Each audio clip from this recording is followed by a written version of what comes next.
The Wild Geese from 1978 remains one of the few mercenary films where the guns actually match the men carrying them. This breakdown covers the Cold War-era firearms, where the production sourced them, and why this movie feels more authentic than most military films made today. This video examines firearms strictly as historical movie props and within a film analysis context. It is not about real-world use, tactics, or instruction. Released in 1978, The Wild Geese starred Richard Burton, Roger Moore, and Richard Harris as aging soldiers of fortune hired to rescue a deposed African president from a fictional nation called Zambia. The film was shot almost entirely in South Africa during the apartheid era, which created controversy at premieres in London and Ireland. Director Andrew V. McLaglen worked with a budget of around $11.6 million, and the production faced a unique challenge when the 1977 United Nations arms embargo on South Africa delayed imports of British military equipment. This meant most of the weapons you see on screen came directly from South African Defence Force stockpiles, giving the film an unintentional layer of authenticity that few war movies can claim. The involvement of real mercenary veterans pushed that authenticity even further. Ian Ewell, who plays Sergeant Tosh Donaldson in the film, actually served under the infamous Mike Hoare during the Congo crisis in the 1960s.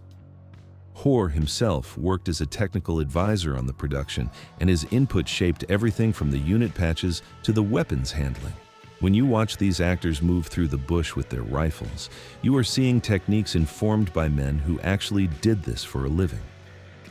The primary battle rifle throughout The Wild Geese is the FN FAL, which appears in several different variants depending on the scene and the character using it. The FAL earned its nickname as the right arm of the free world during the Cold War because it was adopted by over 90 countries outside the Soviet bloc. In the film, most of the mercenary team carries standard-length FALs chambered in 7.62 by 51 mm NATO, the same round used by most Western militaries at the time. During the airfield assault sequence, you can spot paratrooper variants with folding stocks, which were designed for troops jumping from aircraft who needed compact weapons. These folding stock models were historically accurate for the type of operation depicted in the movie, since mercenaries in the real Congo crisis often conducted air insertions and needed weapons that could fit inside cramped transport planes. The FAL appears in nearly every major action scene, from the nighttime compound raid to the desperate fighting retreat across the savannah. What makes the FAL usage convincing is how the actors handle the weight and recoil. The 7.62 NATO round produces significant kick, and Burton, Harris, and the supporting cast clearly received training on managing that recoil during sustained fire. Real mercenaries in Africa favored the FAL for its reliability in dusty conditions and its stopping power at range, both qualities that become obvious during the extended firefight sequences where accuracy matters more than volume. One of the more interesting weapons in the film belongs to Ian Ewell as Sergeant Tosh Donaldson. He carries a heavily modified L1A1 SLR, which is the British Commonwealth version of the FN FAL manufactured under license. His rifle has been chopped down significantly, converting it from a standard infantry rifle into something closer to a carbine. The weapon features a reflex sight mounted on top, which was unusual for military films of this era, and an extended 40-round magazine that gives it additional firepower for close-quarters combat. According to production notes, this modified rifle was based on actual custom work that mercenaries performed on their personal weapons during the Congo conflicts. Soldiers operating independently often altered their issued rifles to suit specific tactical needs, and Ewell brought his real-world experience to the prop department when designing his character's signature weapon. The full automatic capability of Donaldson's rifle becomes visible during the airport capture sequence, where he provides suppressive fire while the rest of the team advances. Standard military L1A1 rifles were semi-automatic only, so the full auto modification represents another layer of mercenary customization that the film gets right. The submachine guns in The Wild Geese see heavy use during close-range engagements and vehicle operations. The Uzi appears throughout the film, carried by Colonel Faulkner, Captain Janders, Lieutenant Finn, and several other team members during the compound assault. Israeli military industries designed the Uzi in the late 1940s, and by the 1960s it had become one of the most exported submachine guns in the Western world. The compact size and folding stock made it ideal for operations inside buildings and vehicles, which is exactly how the film deploys it. During the scenes where mercenaries clear rooms inside the compound, you can see actors switching from their primary FALs to the smaller Uzis, a realistic tactical choice when moving through tight corridors. The 9mm parabellum round gave the Uzi manageable recoil while still providing enough stopping power for combat at close range. Real mercenaries in the Congo carried Uzis extensively, and Israeli arms exports to African nations during this period meant the weapon was widely available through both official and unofficial channels. Roger Moore, as Lieutenant Sean Finn, uses the Uzi during several key sequences, including the early stealth portions of the mission where a compact weapon makes more sense than a full-length rifle.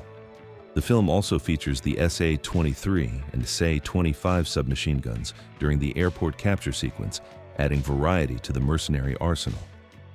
These Czech-designed weapons entered service in the late 1940s and spread throughout the world during the Cold War as Czechoslovakia exported them to various countries. The SA-25 variant features a folding stock similar to the Uzi, while the SA-23 has a fixed wooden stock. South Africa acquired quantities of these weapons through various means during the apartheid era, which explains their presence in the film's armory. The use of multiple submachine gun types reflects the reality of mercenary operations where units often carried whatever weapons they could acquire rather than standardized issue equipment. Handguns appear throughout the Wild Geese, with the Walther P-38 receiving the most screen time among the pistols. Roger Moore carries a suppressed P-38 during stealth operations, and Richard Burton uses one during close-quarter sequences. The P-38 was a German service pistol from World War II that remained in production and widespread use for decades afterward. European mercenaries often carried P-38s because they were reliable, accurate, and ammunition was widely available. The suppressor attached to Moore's pistol enables the quiet eliminations that his character performs during the initial infiltration, a detail that adds tactical realism to the stealth portions of the film. Jack Watson, as Sergeant Major Sandy Young, carries a Colt M11911 in .45 ACP, the classic American service pistol that World War II veterans often preferred. The contrast between European and American sidearms among the mercenary team reflects how these units drew members from multiple nationalities, each bringing their own equipment preferences. The machine guns in the Wild Geese provide the heavy firepower during extended combat sequences. The FN Mag-58 appears as the primary belt-fed weapon carried by Sandy Young and other team members during the fighting retreat. This 7.62 NATO machine gun entered service with numerous Western militaries during the 1950s and became the standard general-purpose machine gun for many NATO countries. The MAG-58 complements the FAL rifles carried by the rest of the team because both weapons use the same ammunition, simplifying logistics during extended operations. During the bridge ambush sequence, you can see the sustained fire capability of the Mag-58 as the mercenaries attempt to hold off pursuing forces. The Vickers machine gun also appears, carried by Sergeant Jock McTaggart and Captain Janders during certain sequences. This water-cooled weapon dates back to World War I and remained in service with various militaries well into the 1960s. The presence of a Vickers alongside more modern equipment reflects the reality of mercenary arsenals, which often included surplus weapons from multiple eras depending on what was available. The heavier weapons in the armory sequence expand the mercenary arsenal beyond small arms. The RL-83 Blindicide appears as the anti-tank option, an 83mm rocket launcher of Belgian origin.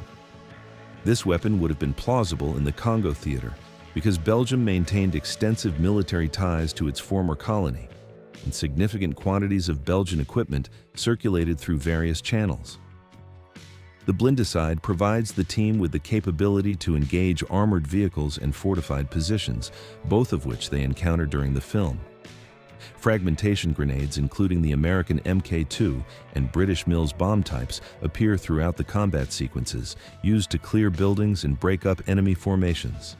The variety of grenade types again reflects the multinational nature of mercenary equipment procurement. The production's decision to source weapons from South African military stocks created an unusual situation where Hollywood props matched real operational equipment.